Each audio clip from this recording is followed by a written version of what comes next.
Good morning, friends. How are you today? Welcome to another episode of Yoga in Pajamas.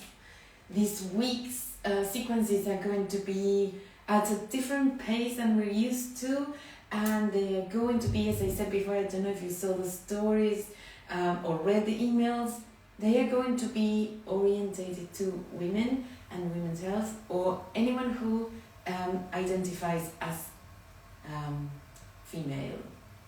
So for starting, we're going to ground ourselves, so standing poses would be our favorite for today, and start in the middle of the mat. I also, by the way, have a few props. I've got 3 bricks with me. You can do the whole sequence without any props, or you can use a chair.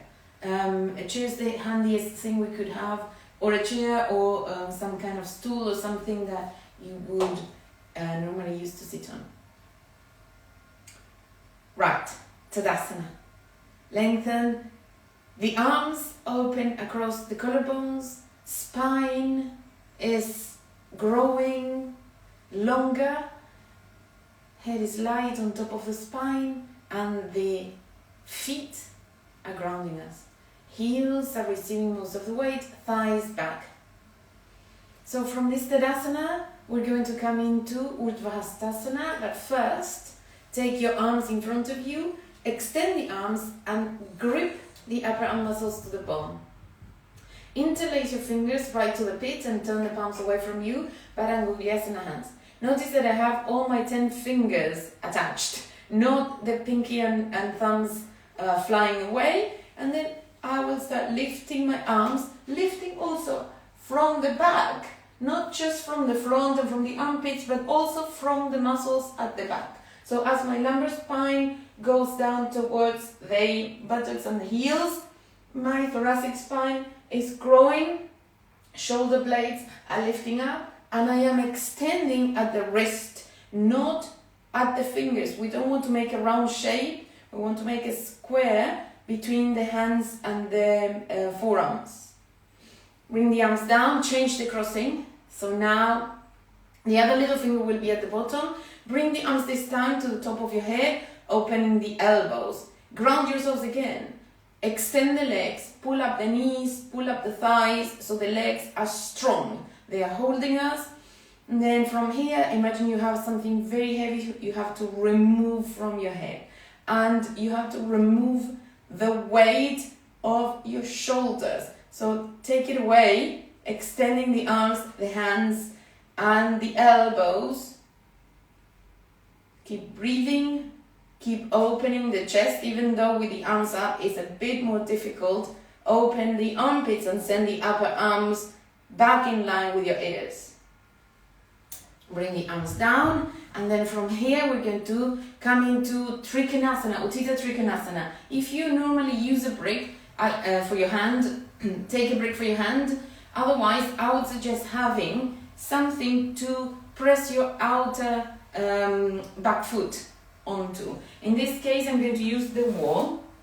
So I'll step my left leg against the wall, my left foot, outer foot against the wall, and my right foot is fully open, same as the leg. Lift the hip bones, lift the abdomen, lift the chest.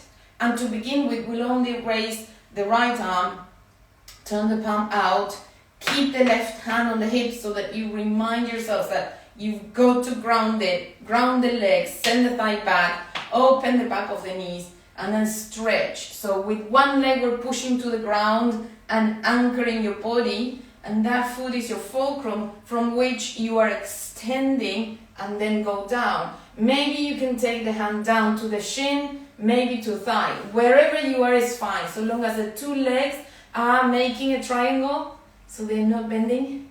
Both legs are straight. If you feel any burning sensation in the inner thigh, come up, close your legs narrower. Those of us who are here, lift your toe palm, turn your head and look up. Sacrum extends to the back foot, and I am pressing into the wall to come back up. Turn the feet to face the front and simply turn around, or move the brick to the other side. I will shout more so that you can see from the back and hear me still. Push the right foot against the wall, bend and turn the left one and lift. So notice that from the hip I'm lifting up whilst I'm grounding myself with the legs. Take the left buttock forward, cut it down. Cut the left buttock down and middle buttock forward. Extend, extend, extend whilst you're sending the right side back, and then take your hand down wherever it reaches. Some people will reach the floor, some people will be at the ankle, shin or thigh, and that's fine, but press the legs away from one another, one extending strongly into the wall and the other one pressing on the floor, big toe mound and inner heel. Those of you who can, lift the top arm up and turn the head and look up. Pressing against the wall with the back foot, inhale and come back up. Turn the feet to face the front and then move your legs back to Tadasana together. So, one very beautiful pose that is an inversion and a twist and a forward fold. Uttanasana. This Uttanasana is Parshva Uttanasana against the wall. Look, if you don't have a wall handy, you can do it on the mat, free range, but I will show you against the wall or against the countertops. Feet are hip width apart and I have my feet more in front than my buttocks. Buttock bones against the wall.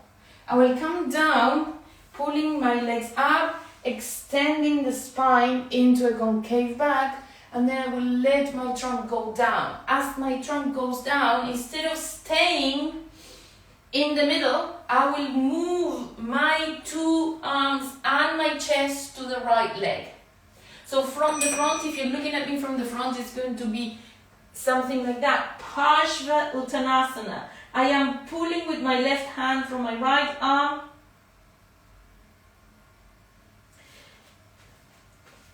So, going to the right, pull up the knees and the thighs, come back to the center, stay down however, readjust the length of your legs, open the back of the knees, press the thighs and the root of the thighs against the wall, lengthen the back and then descend. When you descend, take your right hand to catch the left leg, and then you go to the left, aligning the breastbone to the left thigh,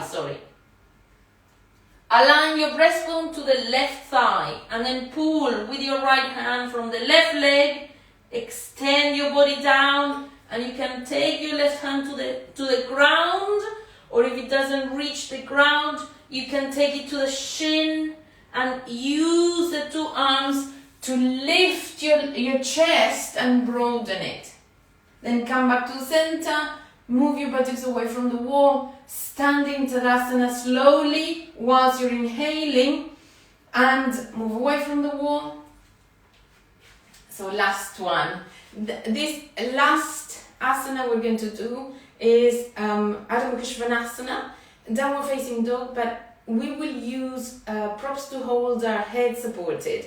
So if you don't have 3 bricks, or if you are a bit stiffer in the hamstrings, I would suggest doing downward dog like this. You can place the chair against the wall, yeah?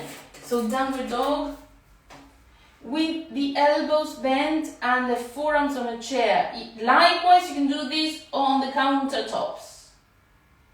Extending the spine, the legs and the arms to the chair, but resting the forehead on some support. You can use a bolster as well. And the rest of us, if you do have the props, you can use 2 foam pads and 1 brick. 2 foam pads on each side, yeah? 4 foam pads. So the way I have placed my props, I hope you can see them. It's 2 bricks against the wall, 1 brick up for my head. I will place my hands on bricks and I will come back into downward facing dog, and last of all, I'll place the head on that support. So it doesn't really matter if your heels are reaching the floor. You can also have, if you are stiffer in the shoulders, placing the bricks up on a higher level. Extend the spine and push the bricks into the wall, or your arms onto the chair, and shoot your body back. Your legs also need to go back. Imagine also you've got a rope tied around the top of your thighs, and someone's pulling back from the top of your thighs.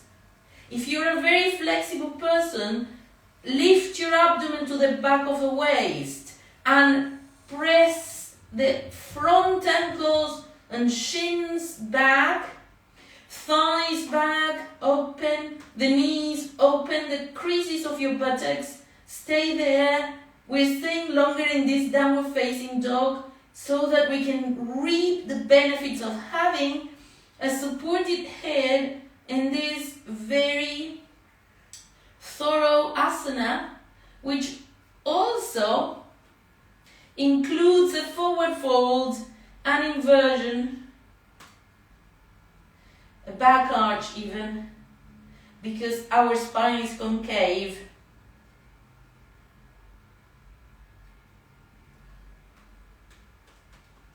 Inhale, come back down. We can rest in Adho Mukha Virasana. So arms are extending away. You can still use that prop to hold your head, or if you were using a chair, forget about the chair and take your head down to the wall, or to down to the floor, to the mat. It's important that even if we are resting here, we can extend the arms. You don't want the shoulders to go to the ground. With an inhalation, very slowly, come back and sit up or stand up.